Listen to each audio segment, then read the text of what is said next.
ആരാണ് ഈ കക്ഷി എന്ന് ചോദിച്ചാൽ ചിലർ പറയും ചിലർ പറയും ചെഗുവേര ഇങ്ങനെ പറയുന്നുള്ള. അല്ലാതെ ഇത് ആരാണ് ഈ കക്ഷി, എങ്ങനെയാണ് മരിച്ചത്, ഈ കക്ഷി എന്താണ് ലോകത്തിന് വേണ്ടി ചെയ്തത് എന്നൊക്കെ ചോദിച്ചു കഴിഞ്ഞാൽ ഒന്നും അവർക്ക് അറിയില്ല. മുഖാമുഖം ഈ മുഖത്ത് നോക്കിക്കഴിഞ്ഞാൽ എന്റെ പൊന്നു ദൈവമേ, ഈ മുഖം കാണാതിരിക്കാനാണ് ജനങ്ങൾ പരിശ്രമിച്ചത്. 10 ലക്ഷം അല്ലെങ്കിൽ 10 കോടി കിട്ടിയ പോലും ഈ തിരുമോന്തയിൽ നോക്കിക്കൊണ്ടിരിക്കാൻ എനിക്ക് പറ്റില്ല. പിണറായി വിജയനെ ജനം അത്രയ്ക്ക് വെറുത്തിരിക്കുന്നു എന്നുള്ളതാണ്. ഞങ്ങളെയൊക്കെ പ്രാക്കുണ്ട്. അതുകൊണ്ട് ഒരു ദിവസമെങ്കിലും ഇയാളും മോളും ജയിലിൽ കിടക്കാതിരിക്കില്ല. എന്തായാലും നമ്മുടെ രാജകുമാരി, കേരളത്തിന്റെ രാജകുമാരി SFIOയുടെ മുന്നിൽ ഹാജരാകാനായി അതീവ രഹസ്യമായി ചെന്നൈയിൽ എത്തി എന്നുള്ള വാർത്തയാണ്. കൈകൾ ശുദ്ധമാണെന്നൊക്കെ പറഞ്ഞിട്ടൊന്നും കാര്യമില്ല. എന്തായാലും ചെന്നൈയിൽ എത്തി എന്നുള്ള വിവരങ്ങളൊക്കെ ഇപ്പോൾ പുറത്തു വന്നുകൊണ്ടിരിക്കുകയാണ്. അത് മാത്രമല്ല, കാനഡയിൽ വീണ മുഹമ്മദ് റിയാസിന് ഒരു IT കമ്പനി ഉണ്ടെന്ന് സമൂഹ മാധ്യമത്തിൽ പോസ്റ്റ് ചെയ്ത കുറ്റത്തിന് ഷോൺ ജോർജിനെതിരെ, അതായത് ഈ മസപ്പടി കേസിന്റെ അന്വേഷണം SFIOക്ക് വിടണം എന്നാവശ്യപ്പെട്ടുകൊണ്ട് ഹൈക്കോടതിയെ സമീപിച്ച ഷോൺ ജോർജിനെ 1-ാം പ്രതിയും മറുനാടൻ ഷാജനെ 2-ാം പ്രതിയും പിന്നെ കണ്ടാലറിയാവുന്ന 8 മാധ്യമപ്രവർത്തകരെയൊക്കെ പ്രതിയാക്കിയെന്ന് കേട്ടു. എല്ലാവർക്കും സ്റ്റേഷൻ ജാമ്യം കിട്ടാവുന്ന വകുപ്പാണ് ഭാഗ്യത്തിന് ചുമത്തിയിരിക്കുന്നത്. അപ്പോൾ അങ്ങനെ ഒക്കെ ഉള്ള കാര്യങ്ങൾ നടന്നുകൊണ്ടിരിക്കുകയാണ്. കാരണം ഒരു പോസ്റ്റ് ഇട്ടാൽ പോലും അത് കൃത്യമായ തെളിവുകളുടെ അടിസ്ഥാനത്തിലാണ് അത് ചെയ്തത്. കൃത്യമായിട്ടുള്ള തെളിവുകളുടെ അടിസ്ഥാനത്തിൽ ഒരു പോസ്റ്റ് ഇട്ടാൽ പോലും അത് കേസെടുക്കാൻ അത് പതിവാണല്ലോ. ഇതിലും ചെറിയ നിസ്സാര സംഭവങ്ങൾക്ക് ഒരു കേസ് എടുത്തിട്ടുണ്ട്. പക്ഷേ ഇത് എന്തായാലും ഇവർക്ക് തന്നെ വീണ്ടും വീണ്ടും തിരിച്ചടിയായിക്കൊണ്ടിരിക്കുകയാണ്. ഇത് പറയുമ്പോഴാണ് ഈ മാധ്യമ സ്വാതന്ത്ര്യത്തെ കുറിച്ച് ഏറ്റവും അധികം വാചാലരാകുന്നവരാണ്. ഒരു കാപ്പനുണ്ടല്ലോ, സിദ്ദിഖാപ്പനെ പിടിച്ചു എന്ന് പറഞ്ഞ് ഇവിടെ തുണി അഴിച്ചിട്ടായിരുന്നു ആടിയത്. ഒരു ബഹളം എന്നറിയാവര് ഇതാണോ മോദി ഭരണം എന്നൊക്കെ പറയും. എന്നിട്ട് അവിടെ എന്തെങ്കിലും അതിലെ ഒരു കാര്യമുണ്ട്. കാരണം വെച്ചാൽ അവരെന്താണോ പറയുന്നത് അതിന്റെ വിപരീതമാണ് അവർ ചെയ്യുന്നത്. സ്ത്രീ സ്വാതന്ത്ര്യത്തെക്കുറിച്ചും സ്ത്രീ സുരക്ഷയൊക്കെ പറയും. ഇവിടെ ഞാൻ ഇന്നലെ പറഞ്ഞല്ലോ, അത് ആവർത്തിക്കുന്നില്ല. SFIക്കാരിയെ DYFIക്കാരൻ പീഡിപ്പിച്ച് പണം തട്ടുന്നു, കുളിമുറിയിൽ വലിഞ്ഞു കയറിയിരുന്ന് ദൃശ്യങ്ങൾ പകർത്തുന്നു. പിന്നെ വേറൊരു DYFIക്കാരൻ SFIക്കാരിയെ വിവാഹ നിശ്ചയം എല്ലാം കഴിഞ്ഞതിന് ശേഷം ചെന്ന് മർദ്ദിക്കുന്നു, അവൾ തൂങ്ങി മരിക്കുന്നു. പിന്നെ ഒരു DYFI നേതാവ് കുറേ പേരുടെ സഹപ്രവർത്തകർ ഉൾപ്പെടെയുള്ള കുറേ പേരുടെ നഗ്ന ദൃശ്യങ്ങളൊക്കെ, ലൈംഗിക ബന്ധത്തിൽ ഏർപ്പെടുന്ന ദൃശ്യങ്ങളൊക്കെ മൊബൈൽ സൂക്ഷിച്ചുകൊണ്ട് കിടക്കും. അപ്പോൾ അവർ തന്നെ ഇത് പറയുന്നത് എത്രയോ ആൾക്കാരുടെ നഗ്ന ചിത്രങ്ങൾ, ഇതായത് പാർട്ടിക്ക് അനുകൂലമല്ലാത്ത നിലപാട് എടുക്കുന്ന പല ആൾക്കാരുടെ നഗ്ന ചിത്രങ്ങൾ വീഡിയോയിൽ ഈ സൈബറിലിട്ടിട്ട് അവർ ആഘോഷിച്ചിട്ടുണ്ട്. ഇവിടെ സൈബർ പോലീസ് കേസ് എടുത്തിട്ടില്ല. എത്രയോ കേസ് അങ്ങനെയാണ്, എത്രയോ കേസ്. ഒരു സൈബർ പോലീസ്, ഒരു ജസ്റ്റിസ്, ഒരു CPM അനുഭാവിയായ ഒരു റിട്ടയർഡ് ജസ്റ്റിസ് പോലും അങ്ങനെ ചെയ്തിട്ടുണ്ട്. ആര് കേസ് എടുത്തു? ഒരാൾ വന്നിട്ട് ഒരു കേസ് എടുത്തിട്ടില്ല.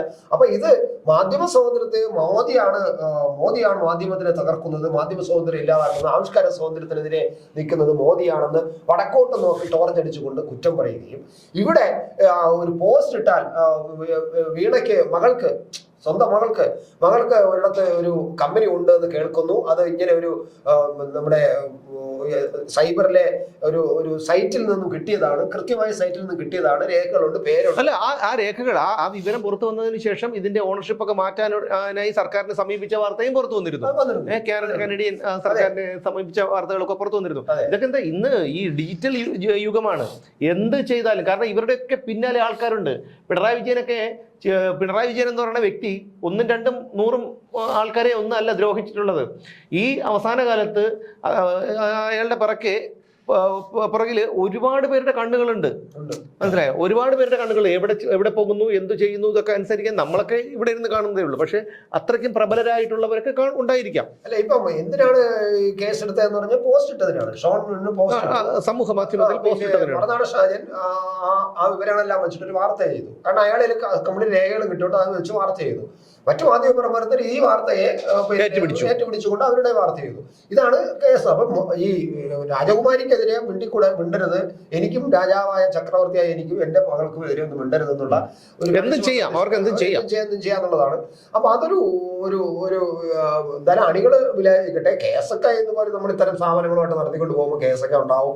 ആ കേസൊക്കെ ഇതിന്റെ കൂടെയൊക്കെ ഉണ്ടാവും. ജീവിതം എന്ന് പറയുന്നത് ഇത്തിരി കേസും ഇത്തിരി വഴക്കവും ഒക്കെ ഉണ്ടാകുന്നതിൽ പ്രശ്നമൊന്നുമില്ല. പക്ഷെ ഒരു കാര്യം ആലോചിക്കേണ്ടത്, ഈ നിങ്ങൾ നേരത്തെ പറയുന്നതൊന്ന് പ്രവർത്തിക്കുന്നതൊന്ന് എന്നുള്ളത് ജനത്തിന് വ്യക്തമായിട്ട് മനസ്സിലായി കഴിഞ്ഞു. അതല്ല പോട്ടെ, ഇതെല്ലാം പറയുമ്പോഴും ഈ കാനഡയിലെ കമ്പനി അങ്ങനെ ഈ വീണ വിജയന്റെ കമ്പനി അല്ല എന്നുണ്ടെങ്കിൽ ആരോ മനഃപൂർവ്വം വീണ വിജയനെ തേജോവധം ചെയ്യാൻ വേണ്ടി ഉണ്ടാക്കിയതാണ്. വീണ വിജയൻ അറിഞ്ഞിട്ടില്ല. ആ പേര് ഉൾപ്പെടുത്തിയാണെങ്കിൽ അത് പറയട്ടെ. അതാണ് ചെയ്യേണ്ടത്. ഏറ്റുപിടിച്ച മാധ്യമങ്ങൾ മാപ്പ് പറയണമെന്ന് പറഞ്ഞാൽ പറയാല്ല. പിണറായി വിജയന് കാനഡയായിട്ട് ഒക്കെ നല്ല ബന്ധമുണ്ടല്ലേ? ലാവൻ കമ്പനി എവിടെയല്ലേ? അപ്പൊ അവിടെ അദ്ദേഹത്തിന്റെ പഴയ പരിചയക്കാരൊക്കെ കാണും. ആ രീതിയിലുള്ള ശ്രമം നടത്താം. പിന്നെ മാത്രമല്ല നമ്മുടെ ഖജനാവിൽ കുറച്ച് ഇതിനുള്ള പൈസ ഒക്കെ എന്തായാലും ഉണ്ടാവും. അപ്പം ആ രീതിയിൽ വിജയനെ ബോധപൂർവ്വം മോശക്കാരിയാക്കാനും തേജോവധം ചെയ്യാൻ വേണ്ടിയിട്ട് ആരോ അറിയാതെ അവരറിയാതെ ഒരു കമ്പനിയിൽ പിന്നെ ഡയറക്ടറായിട്ട് രജിസ്റ്റർ ചെയ്തു എന്നാണെങ്കിൽ പിന്നെ അത് വലിയൊരു കുറ്റമല്ലേ? ഗുരുതരമായ ഒരു കുറ്റമാണ്. അതിനെതിരെ ഒരു നമുക്ക് സൈബർ കേസിൽ അവർക്ക് നന്നായിട്ട് അല്ല, അദ്ദേഹത്തിന് വേണമെങ്കിൽ എം ആർ അജിത് കുമാറിനെ ADGP എം ആർ അജിത് കുമാറിനെ ഒക്കെ കാനഡയിൽ വിട്ട് അന്വേഷിപ്പിക്കാനുള്ള കാര്യങ്ങളേ ഉള്ളൂ. ശേഷിയുണ്ടല്ലോ. അല്ലെങ്കിൽ അത് പറയണം, ഞങ്ങൾ അറിഞ്ഞിട്ടില്ല, ഞങ്ങൾക്ക് അങ്ങനെ ഒരു കമ്പനി ഇല്ല, ഞങ്ങൾ അറിയാതെ പേര് ആരോ ഞങ്ങളെ ചതിക്കാൻ വേണ്ടി ചെയ്താണ്, അത് പറയട്ടെ. ഇവർക്കെല്ലാം ചെയ്യാം. അത് ചെയ്ത കാര്യം പറയാൻ പാടില്ല. കാരണം ഈ പിന്നെ പ്രതിഷേധിക്കുന്നവരെ തല്ലിച്ചതയ്ക്കാം, തലയടിച്ച് പൊട്ടിക്കാം, കഴുത്തടിച്ചൊടിക്കാം, ഇതെല്ലാം ചെയ്യാം. പിന്നെ എന്താണ്, പെൻഷൻ കൊടുക്കാതിരിക്കാം, അർഹതപ്പെട്ട മറ്റ് ആനുകൂല്യങ്ങൾ കൊടുക്കാതിരിക്കാം, ചട്ടവിരുദ്ധമായി എന്തും ചെയ്യാം. പക്ഷെ അവർക്ക് കൃത്യമായിട്ട് ലക്ഷങ്ങൾ പിന്നെ എന്താണ് ചികിത്സാ ചെലവും മറ്റേത് മറിച്ചുമായിട്ട് ഇവർക്ക് എല്ലാ കാര്യങ്ങളും അവരുടെ നടക്കുന്നുണ്ട്. പക്ഷേ ഈ ഒരു കാര്യത്തിൽ ഇനി ആരും ഇത് പിന്നോട്ട് പോകുമെന്ന് തോന്നുന്നില്ല. കാരണം എന്ന് പറഞ്ഞു കഴിഞ്ഞാൽ ജനം അത്രയേറെ സഹിച്ചിട്ടിരിക്കുന്നു. ഇനി പിണറായി വിജയനെയോ സർക്കാരിനെയോ അനുകൂലിച്ചുകൊണ്ട് ആരെങ്കിലും ഈ ദേശാഭിമാനി പോലെ എന്തെങ്കിലും ഒരു വാർത്ത ചെയ്തു കഴിഞ്ഞാൽ ആൾക്കാരുടെ പ്രതികരണം ഇവർ വിചാരിക്കുന്നത് പോലെ ആയിരിക്കില്ല. കാരണം നമുക്കത് അറിയാം എന്നുള്ളത് കൊണ്ടാണ്. കാരണം പിണറായി വിജയനെ ജനം അത്രയ്ക്ക് വേർതിരിക്കുന്നു. അതുകൂടാതെ ആ സമയത്താണ് ഇപ്പോൾ സുപ്രീം കോടതിയിൽ പോയിരിക്കുന്നത് കടമെടുക്കാൻ അനുവദിക്കണം. കടമെടുത്ത് ഭരിക്കുന്ന ഒരു ഗവൺമെന്റ് ലോകത്ത് വേറെ എവിടെയാണുള്ളത്? കടം അവിടെ നിന്ന് മാസം കടമെടുക്കുന്നു, ഭരിക്കുന്നു, മാസം കടമെടുക്കുന്നു, ഭരിക്കുന്നു. ഇത് ആർക്കാണ് പറ്റാത്തത്?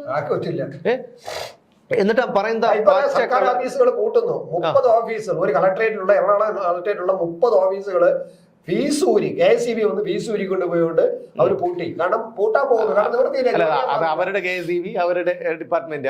അതാണ്. അപ്പൊ ഇത് ഒരിടത്തുനിന്ന് തുടങ്ങി. ഇനി കുറേശ്ശെ എനിക്ക് തോന്നുന്നു ആശുപത്രികൾ പോലും ചിലപ്പോ ഇനി ഇതുപോലെ ഫീസൂരി ലക്ഷക്കണക്കിന് ആശുപത്രികള് സ്വന്തമായിട്ട് അവിടെ ഒരു ഊരും. അപ്പൊ അവിടെ കിടക്കുന്ന രോഗികളെ കരുതിയാണ് അവർ ഊരാതിരിക്കുന്നത്. ഇതിപ്പോ സർക്കാർ ഓഫീസല്ലേ എന്ന് വിചാരിച്ചാണ് അവർ പോയി ഊരിയത്. ഇനി നിവർത്തിയില്ലെങ്കിൽ അവരവിടെ പോയി ഊരുകയോ അല്ലെങ്കിൽ മറ്റെന്തെങ്കിലും ചെയ്യും. സ്വാഭാവികമായിട്ട് തന്നെ സംഭവിക്കും. അപ്പോഴും കടം വാങ്ങിക്കാനാണ് ഈ കടന്ന് കോടതി 1-2 പൈസയല്ല, അത്രയും കോടി കടമെടുക്കാനാണ് ആവശ്യപ്പെടുന്നത്. ഇത്രയും അതെങ്ങനെ അടിയന്തരമായിട്ട് പെട്ടെന്ന് പിന്നീട് ഹെലികോപ്റ്ററിന്റെ വാടക കൊടുത്താൽ തോന്നി അമ്മരൊന്നും എടുത്തോണ്ട് പോകും. നോക്കിക്കോളൂ, എവിടെയെങ്കിലും മറിച്ച് കൊടുക്കണം കേട്ടോ കുറച്ച് പൈസ. കാരണം ഹെലികോപ്റ്റർ ഇല്ലെങ്കിൽ നമ്മുടെ കാര്യങ്ങളൊന്നും നടക്കില്ല.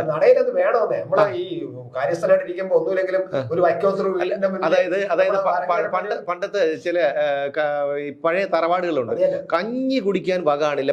പണ്ടവര് പ്രതാപികളായിരുന്നിട്ടുണ്ട്. ആ കഞ്ഞി കുടിക്കാൻ വക കാണില്ല. ആ വക കാരണം വീടും കാര്യങ്ങളും കൊണ്ട് ഇത് ജപ്തിയായിരിക്കും, പ്രമാണം ബാങ്കിലായിരിക്കും, പിന്നെ എന്താണ് അത് ജപ്തിയുടെ വക്കിലായിരിക്കും.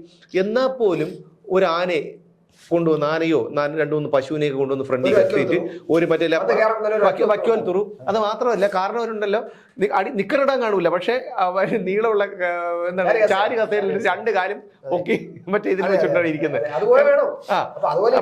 അതാണ് ഞാൻ പറഞ്ഞത്, അടിവസ്ത്രം വാങ്ങാനുള്ള വക പോലും ഇല്ലാത്ത കാരണവരാണ് ഈ തരത്തിൽ. അതിന് സമാനമാണ് കേരളത്തിന്റെ അവസ്ഥ. അതുകൊണ്ടാണ് കേരളീയം കൊട്ടിഘോഷിക്കുന്നത്. പിന്നെ അല്ല, കേരളീയം ഇപ്പതാ മുഖാമുഖം ഈ മുഖത്ത് നോക്കിക്കഴിഞ്ഞാൽ എന്റെ പൊന്നു ദൈവമേ, ഈ മുഖം കാണാതിരിക്കാനാണ് ജനങ്ങൾ പരിശ്രമിച്ചുകൊണ്ട്. കാരണം നമ്മളൊന്ന് ഒരു യാത്ര പോകുമ്പോഴും, ഞാൻ പലപ്പോഴും പറഞ്ഞിട്ടുള്ളതാണ്, യാത്ര പോകുമ്പോഴും ഒക്കെ നോക്കുക, എവിടെ ബസ്സിന്റെ സൈഡിൽ നോക്കിയാലും, വശത്ത് പിന്നെ ബാക്കിൽ നോക്കിയാലും, അല്ലെങ്കിൽ പിന്നെ റോഡിന്റെ മതിലിൽ, എന്തിന് കക്കൂസിൽ വരെ, പബ്ലിക് കൺസൾട്ടേഷന്റെ മതിലിൽ വരെ ഈ മുഖമുള്ള ഒരു പോസ്റ്ററാണ്. ഇത് കാണാതിരിക്കാൻ വേണ്ടി നമ്മൾ ഈ ബസ്സിലൊക്കെ പോകുമ്പോൾ ആൾക്കാർ പറയണത് കേൾക്കണം. അതിവിടെ പറയാൻ കൊള്ളില്ല. അത് എല്ലാവർക്കും, ഈ കേൾക്കുന്നവർക്ക് വരെ അറിയാമെന്നുള്ള കാര്യമായിരിക്കും. അതുകൊണ്ട് നമുക്കത് പറയാൻ പറ്റത്തില്ല. പക്ഷെ ആ ഒരു രീതിയിൽ അതിൻ്റെ കൂടെ മുഖാമുഖം ആരാണ്, എനിക്ക് എൻ്റെ പൊന്നി ചേട്ടാ, എനിക്കിനി 10 ലക്ഷം രൂപ തരാം നീ മുഖാമുഖം പരിപാടിയിൽ വന്നിരിക്കാൻ പറഞ്ഞാൽ പോലും ഞാൻ പറയും വേണ്ട, ഞാൻ വേണമെങ്കിൽ ഞാൻ എന്തെങ്കിലും അങ്ങോട്ട് തരാം. ഇനി 10 ലക്ഷം ഒന്നും തരാനില്ല എന്നാൽ പോലും ശരി, എനിക്കിത് വയ്യ. 10 ലക്ഷം അല്ലെങ്കിൽ 10 കോടി കിട്ടിയാൽ പോലും ഈ തിരുമോന്തയിൽ നോക്കിക്കൊണ്ടിരിക്കാൻ എനിക്ക് പറ്റില്ല. ഞാനും പോയില്ല ഈ തിരുവനന്തപുരത്ത് രാജകീയ സദസ് യാത്ര വന്നലൊക്കെയും ഞാൻ കാണാനോ ആ വണ്ടി പോലും കാണാൻ പോയില്ല. അത് കണ്ടു കഴിഞ്ഞാൽ നമ്മുടെ ഇത് പോകുന്നുള്ളതുകൊണ്ടാണ് ഞാൻ പോകാത്തത്. എന്നെ കൊണ്ട് പറ്റില്ല അത്.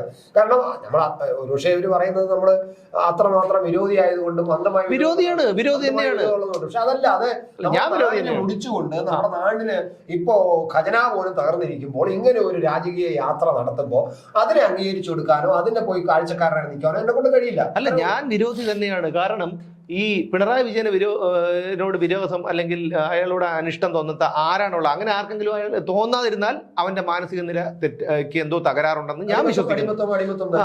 ഞാൻ മാനസിക നിലയ്ക്ക് എന്തോ തകരാറുണ്ട്. ഇപ്പോഴും പിണറായി വിജയനെ ന്യായീകരിക്കാൻ ആരെങ്കിലും ഉണ്ടെങ്കിൽ അവന്റെ മാനസിക നിലയ്ക്ക് തീർച്ചയായും തകരാറുണ്ട്.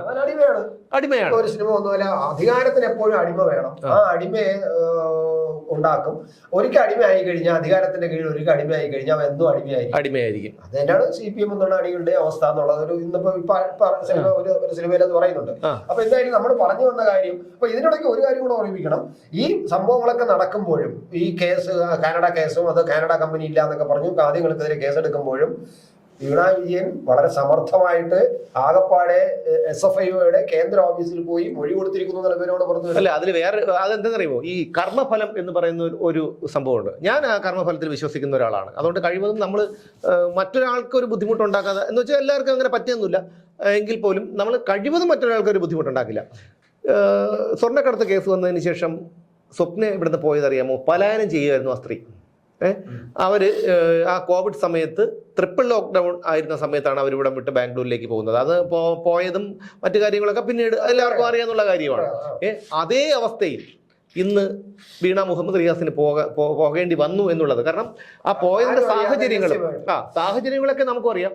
പക്ഷെ വ്യത്യാസമായിരിക്കും, ഈ സാഹചര്യങ്ങൾ വ്യത്യാസമായിരിക്കും. ചിലപ്പോൾ അവർ പോകുന്നത് കാറിലൊന്നും പോകില്ലല്ലോ, ട്രെയിനിലും കാറിലൊന്നും പോകില്ല, വിമാനത്തിൽ പോകും. എന്നാൽ പോലും മാധ്യമങ്ങളുടെ കണ്ണുമൊക്കെ വെട്ടിച്ചുകൊണ്ട് വളരെ സമർത്ഥമായിട്ട് ഈ SFI പറഞ്ഞിടത്ത് വിളിച്ചടത്ത് വരാൻ പറഞ്ഞു, വന്നു.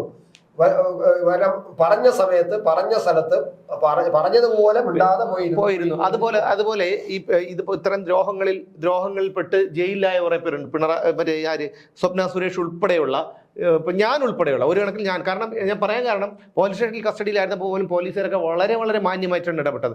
എന്നിട്ട് പോലും അവര് നമ്മുടെ ആ സെല്ലിനകത്തേക്ക് നിങ്ങളൊന്ന് ആ സെല്ലിനകത്തേക്കും, ആ സെല്ലിനകത്തേക്ക് ഞങ്ങളെ കയറ്റി ഫോട്ടോ എടുത്തിട്ട്, അപ്പൊ അവര് പറയുന്നില്ല, അവരുടെ സംസാരത്തിൽ നമുക്ക് മനസ്സിലായതാണ് മുഖ്യമന്ത്രിയുടെ ഓഫീസിലോട്ട് നമ്മളെ പോലെ നിസ്സാരന്മാരെ അടുത്ത് പോലും ഈ പക കാണിക്കുന്നു എന്ന് പറയുമ്പോൾ ഞങ്ങളെയൊക്കെ പ്രാക്കുണ്ട്. അതുകൊണ്ട് ഒരു ദിവസമെങ്കിലും ഇയാളും മോളും ജയിലിൽ കിടക്കാതിരിക്കില്ല. അദ്ദേഹം അടങ്ങില്ല, അദ്ദേഹം ഇനിയും ചെയ്തുകൊണ്ടിരിക്കും. പക്ഷെ അതിന്റെ ഭാഗമായിട്ട് അനുഭവിക്കാൻ പോകുന്നത് മറ്റേ ഈ നേരത്തെ പറഞ്ഞ പോലെ ഒരു ദിവസമല്ല. പക്ഷെ ആള് ഭയങ്കര കില്ലാടിയാണ്. എന്ത് കില്ലാടി എന്ന് പറഞ്ഞിട്ട് കാര്യമില്ല. പിന്നെ കരണം പറഞ്ഞ് അഡ്ജസ്റ്റ് ചെയ്ത് പൈസ കൊടുക്കേണ്ടത് പൈസ കൊടുക്കും. അല്ല, ഞാൻ ചോദിച്ചോട്ടെ ഇതിലും വലിയ ആൾക്കാരുണ്ടായില്ല. ഞാനൊരു കാര്യം ചോദിച്ചോട്ടെ, എന്തുകൊണ്ടാണ് ഈ ലാലു പ്രസാദ് യാദവുമായിട്ട് ഇയാളെ താരതമ്യപ്പെടുത്താൻ പറ്റൂ? പറ്റില്ല. ചിദംബരമായിട്ട് ഇയാളെ താരതമ്യപ്പെടുത്താൻ പറ്റുമോ? അത് അവരെ വെച്ച് നോക്കുമ്പോൾ വെറും അശു മാത്രമാണ് പിണറായി വിജയൻ. അവരെ വെച്ച് നോക്കുമ്പോൾ വെറും അശു മാത്രമാണ്. ചിദംബരത്തിന്റെ അടുത്ത് വന്നത് SFI ആണ്. പിന്നെ ഈ ഉദ്യോഗസ്ഥൻ, അതായത് നമ്മുടെ ഇവിടെ SFIക്ക് ഈ വീണ വിജയന്റെ ഈ എക്സാലോജി കമ്പനി അന്വേഷിക്കാൻ വന്ന ഉദ്യോഗസ്ഥൻ തന്നെയാണ്, അതിന് നേതൃത്വം കൊടുത്ത ഉദ്യോഗസ്ഥനാണ്.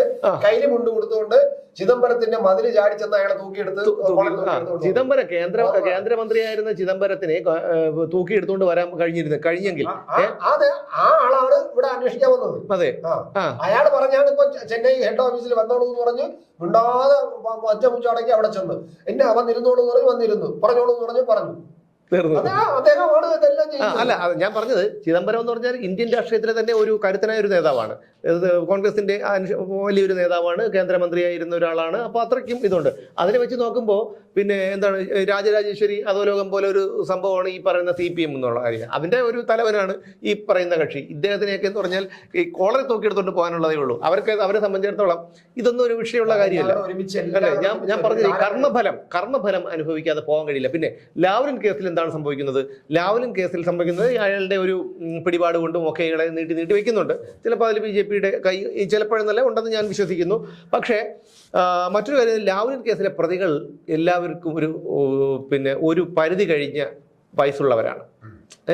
അപ്പം അവർക്കിപ്പോൾ 2-3 പേര് പോയി. ഒരാളല്ല, അത് കസ്തൂരംഗയ്യർ. കസ്തൂരംഗയ്യർ ഇപ്പൊ കഴിഞ്ഞ ആഴ്ച പോയി. അതിനു മുമ്പ് ഒരാൾ പോയി. ഇനിയുള്ളത് 7 പ്രതികളാണ്. അല്ലല്ല, 3 പേര് പോയി. ഇനി 4 പേരാണ് ബാക്കിയുള്ളത്. അപ്പോൾ ഈ കേസ് നീണ്ട് വലിഞ്ഞു പോകുമ്പോൾ സ്വാഭാവികമായിട്ടും നമ്മൾ എക്സ്പയർ ആയുന്ന ആൾക്കാർ എക്സ്പയർ ആയേ പറ്റൂ.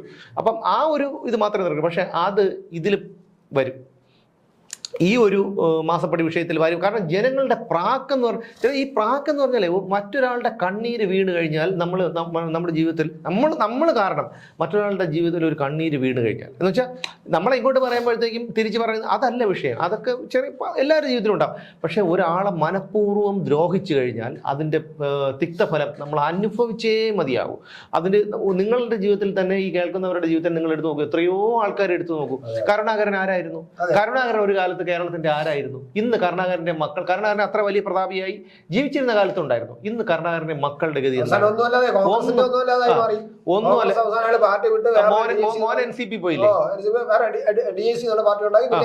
NCP പോയി. അതായത് ഗതികിട്ട പ്രേതം പോലെ അലയുകയാണ് പിന്നെ കരുണാകരന്റെ മക്കള്. അപ്പോൾ അതൊക്കെ വെച്ച് നോക്കുമ്പോൾ പിണറായിക്കും അത് തന്നെ. കാരണം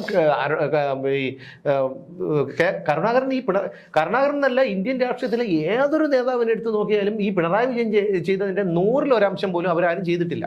പക്ഷെ ഇത് എന്തോ ഒരു കള്ളത്തരമായി പറയുന്നത്. കള്ളത്തരമെന്നോ? ഇതുപോലൊരു കള്ളത്തരം അല്ല. അതിന്റെ കൂട്ടത്തിൽ ഒരു കാര്യം പുലർന്നത് പോലും കള്ളത്തരങ്ങൾ പറഞ്ഞും മോശത്തരങ്ങളും പറഞ്ഞും അതങ്ങനെയല്ല ഇങ്ങനെയല്ല എന്ന് പറഞ്ഞു ഒക്കെയാണ് പാർട്ടി പുലർന്നത്. അല്ല, ഒരു കാര്യം കൂടി നമുക്ക് പറയാതെ വയ്യ. കാരണം ഇപ്പൊ പറയുന്നതെന്ന് വെച്ച് കഴിഞ്ഞാൽ ഇവിടുന്ന് വിദേശത്തേക്ക് പഠിക്കാൻ പോകുന്ന പിള്ളേരുടെ ഒഴുക്ക് തടയും, അവിടെ വിദേശത്തുള്ള ആൾക്കാരെ എന്നാണ് മുഖ്യമന്ത്രി പറഞ്ഞിരിക്കുന്നത്. പക്ഷെ വിദേശത്ത് പഠിക്കാൻ പോയ കുട്ടികളെ തിരികെ എത്തിക്കുമെന്നാണ് ഉന്നത വിദ്യാഭ്യാസ മന്ത്രി ആർ ബിന്ദു പറഞ്ഞത്. അത് എത്രത്തോളം വിവരമുണ്ടെന്ന് നോക്കിക്കൊള്ളാം. ഇതൊരു ജനാധിപത്യ രാഷ്ട്രമാണ്. നമുക്കൊരു മൗലികാവകാശമുണ്ട്. ഓരോ പൗരനും അതിൻ്റെതായ ഭരണഘടന അനുശാസിക്കുന്ന ഒരു മൗലികാവകാശമുണ്ട്. അവരുടെ ഇഷ്ടമാണ് അവർക്ക് പുറത്തുപോയി പഠിക്കുക എന്നുള്ളത്. അപ്പോൾ ഇവരുടെ ലക്ഷ്യം എന്താണ്? പോയി കഴിഞ്ഞാൽ ഇംഗുല വിളിക്കാനും കൊടി പിടിക്കാനും രക്തസാക്ഷിയാവാനും ആളിനെ കിട്ടില്ല. അതുകൊണ്ടാണ് ഈ പോയ പിള്ളേരാരും തിരിച്ചു വരില്ല. പിന്നെ പിള്ളേരെ തിരിച്ചു വരാൻ ഒരു മാർഗം. ഞാൻ ചോദിച്ചോട്ടെ, പണ്ടത്തെ പ്രിൻസിപ്പൾ ഇല്ലാത്ത കോളേജുകൾ ഈ കോളേജിലോട്ടാണ്. അതെ, അത് മാത്രമല്ല എവിടെയും ആദ്യം ചെന്ന് കയറി കഴിഞ്ഞാൽ കാണേണ്ടത് ഒരു SFIയുടെ ഒരു കോണം എഴുതി കെട്ടിയിട്ടുണ്ട്. അത് കഴിഞ്ഞ് കുറെ ഒരു ആർക്ക് പറഞ്ഞുകൂടാത്ത ഒരാളിന്റെ മുഖമുണ്ട്. ഞാൻ പേര് പറയാൻ അങ്ങനെ എനിക്ക് ചിരിയാണ് കേട്ടാ വരുന്നത്. കാരണം അത് ഹ്യൂമർ വലിയ, അതായത് കുണ്ടിയിൽ വരെ കുത്തിക്കൊണ്ട് കിടക്കുകയാണ് ഈ പറഞ്ഞെടുക്കുമ്പോൾ. അല്ല, ഈ പച്ച കുത്തിക്കൊണ്ട് കിടക്കേണ്ട ഓരോരുത്തന്മാർ എന്താണെന്നറിയോ? വണ്ടിയില് മൊത്തത്തിൽ ഇത് വെച്ചുകൊണ്ട് കിടക്കുക. ആരാണ് ഈ കക്ഷി എന്ന് ചോദിച്ചാൽ ചിലർ പറയും ചിലർ പറയും ചെഗുവേര. ഇങ്ങനെ പറയുന്നുള്ള. അല്ലാതെ ഇത് ആരാണ്? ഈ കക്ഷി എങ്ങനെയാണ് മരിച്ചത്? ഈ കക്ഷി എന്താണ് ലോകത്തിന് വേണ്ടി ചെയ്തത് എന്നൊക്കെ ചോദിച്ചു കഴിഞ്ഞാൽ ഒന്നും അവർക്ക് അറിയില്ല. അപ്പൊ ഇവര് നോക്കുമ്പോൾ കാണാൻ. അല്ല, ഞാൻ ചോദിച്ചോട്ടെ, അങ്ങനെയാണെങ്കിൽ നമ്മൾ കേരളത്തിൽ ഈ ചെഗുവേര ഒന്നല്ലോ കേരളത്തിൽ കമ്മ്യൂണിസം കൊണ്ടുവന്നത്. അപ്പോൾ കേരളത്തിൽ കമ്മ്യൂണിസ്റ്റ് പ്രസ്ഥാനത്തെ വളർത്തിയാരാണ്? EMS-ഉം AKGയും പോലെയുള്ള ആൾക്കാരാണ്, ചടയൻ ഗോവിന്ദനെ പോലെയുള്ള ആൾക്കാരാണ്. ഇവരാരുടെയെങ്കിലും EMS-ന്റെ പടം എന്താണ് ആരെങ്കിലും പച്ച കൂത്താത്തത്? കാരണം പല്ല് കറ പിടിച്ച പല്ല്, അദ്ദേഹം ഒരു വയസ്സായ. ഈ ചെഗുവേര ജീവിച്ചിരുന്നപ്പോൾ ഇന്ത്യയിൽ വന്നിട്ടുണ്ട്. കമ്മ്യൂണിസ്റ്റുകാരും അയാളെ കാണാനോ മൈൻഡ് ചെയ്യാനോ പോയിട്ടില്ല. അതാണ് ഞാൻ പറയുന്നത്. അതായത് ഇപ്പൊ ഇവരായിരുന്നു കമ്മ്യൂണിസ്റ്റ് രാജന്മാർ കേരളത്തിലെ. അപ്പൊ എന്താണ് ഈ പ്രസ്ഥാനത്തിനെ ഇവിടെ വളർത്തിയെടുത്തതിൽ പങ്ക് ഇവർക്കാണ്. അപ്പൊ ഇവരെയല്ലേ നമ്മൾ ആരാധിക്കേണ്ടത്? നമ്മളല്ല, ഇവര് ഈ പറയുന്ന കക്ഷികൾ ആരാധിക്കേണ്ടത്. അപ്പം ഇവർ ഏതെങ്കിലും ഒരു പിന്നെ കമ്മി ഏതെങ്കിലും ഒരു കമ്മി ഈ കേരളത്തിലുള്ള ഏതെങ്കിലും രാഷ്ട്രീയ ഈ AKGയുടെയോ പിന്നെ അതുപോലെ EMS-ന്റെയോ ചടയൻ ഗോവിന്ദന്റെയോ CH കണ്ണൻ ആരുടെയെങ്കിലും പിന്നെ കാരണമുണ്ട് സുമേഷേ. അല്ല, ഞാൻ പറഞ്ഞോട്ടെ, പച്ച കുത്തിയിട്ടില്ല. അതെന്തുകൊണ്ടാണ്? ഇവരൊന്നും കാണാനത്ര പോരാ. മറ്റേന്ന് പറഞ്ഞുകൊണ്ടല്ലേ കാണാൻ തൊപ്പിയൊക്കെ വെച്ച് നക്ഷത്രമൊക്കെ അടിച്ച് കാണാനൊരു സ്റ്റൈൽ. അതിനകത്ത് വേറൊന്നുണ്ട്. അവർക്ക് ഈ നാടോ ഈ നാടിന്റെ സംസ്കാരമോ ഈ നാടിന്റെ ചരിത്രമോ രാജ്യത്തിന്റെ ഭാരതത്തിന്റെ ചരിത്രമോ ഒന്നും അവർക്ക് താല്പര്യമില്ല. അവർക്കൊരു വിദേശ ആശയവും ആ വിദേശത്ത് നിന്ന് ഉണ്ടായ ഒരു ആശയത്തിന്റെ ഇവിടെ കൊണ്ടുവന്ന് നടപ്പിലാക്കാൻ ശ്രമിക്കുന്നതാണ്. അതിന് ഇന്ത്യനൈസേഷൻ നടത്താൻ പോലും അവർ കഴിഞ്ഞിട്ടില്ല.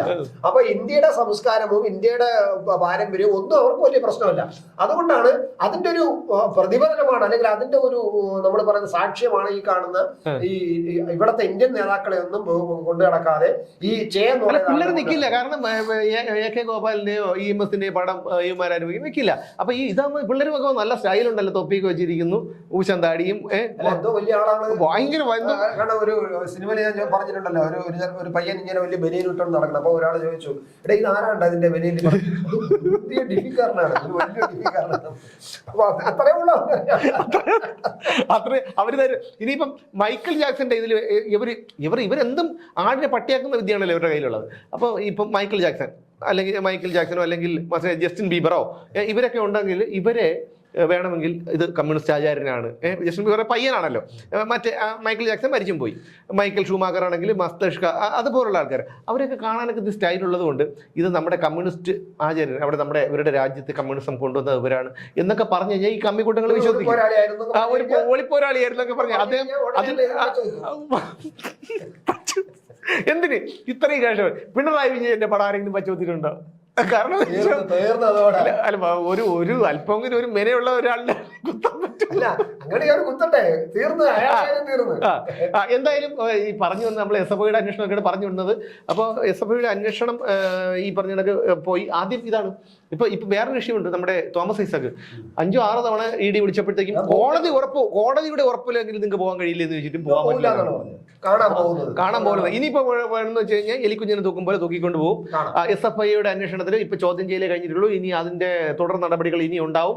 എന്തായാലും ഇത് കേൾക്കുന്ന ഏതെങ്കിലും കമ്മികളുണ്ടെങ്കിൽ അവരെ പിണറായി വിജയന്റെ പടം അവരുടെ ശരീരത്തിൽ എവിടെയെങ്കിലും പച്ച കുത്താൻ വെല്ലുവിളിച്ചുകൊണ്ട് നിർത്തുന്നു. വീണ്ടും നാളെ കാണാം.